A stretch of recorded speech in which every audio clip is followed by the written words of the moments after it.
ndashaka kubereka ukuntu ntegura ifiriti, inyama z'ifiriti y'umwijima, inyama z'umwijima kuziteka ifiriti. Twagiye rero, twageze rero mu gikoni kwa mama Sharirene. Izi ni inyama z'umwijima, inyama z'umwijima.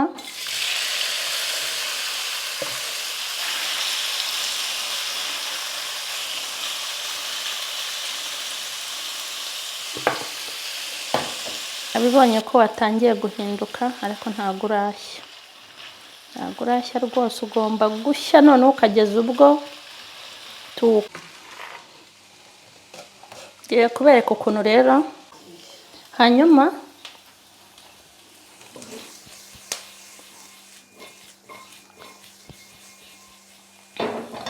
kashyiremo inyanya nazo nini.